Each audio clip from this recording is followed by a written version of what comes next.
بسم اللہ الرحمن الرحیم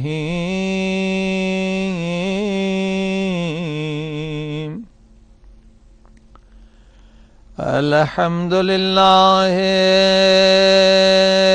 رب العالمین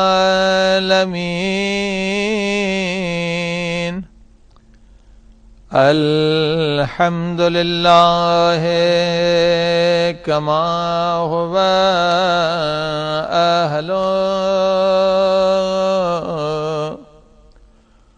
والصلاة والسلام على سید المرسلین وخاتم النبیین ابی القاسم محمد وآلہ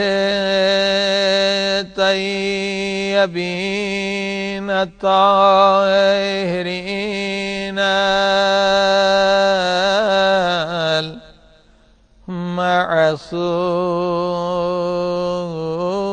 المعصومین۔ دنیا سے فتنے فساد کے خاتمے کے لیے، جنگ اور دہشت گردی کے خاتمے کے لیے، ظلم و ناانصافی کے خاتمے کے لیے، ظلم و فحاشی کے خاتمے کے لیے دعا کریں کہ خدا جلد از جلد حضرت امام مہدی علیہ السلام کا ظہور فرمائے تاکہ دنیا میں امن امان ہو اور دنیا مانند بہشت کے باغ بن جائے۔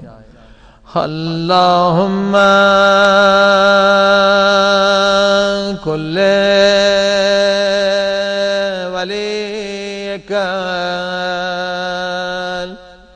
حجت ابن الحسن صلواتک علیہ وعلى آبائه في هذه الساعة وفي كل ساعة وليا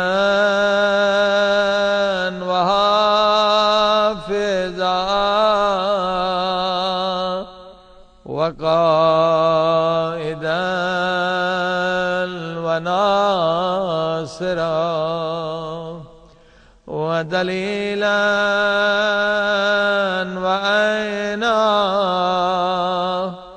حتى تسكنه أرضك طوعا وتمتعه فيها طويلا برحمتك يا أرحم الراحمين۔ اللهم صل على محمد وآل محمد۔ أما بعد، فقد قال الله تبارك وتعالى في كتابه المجيد: بسم الله الرحمن الرحيم، قد جاءكم من الله نور وکتاب مبین۔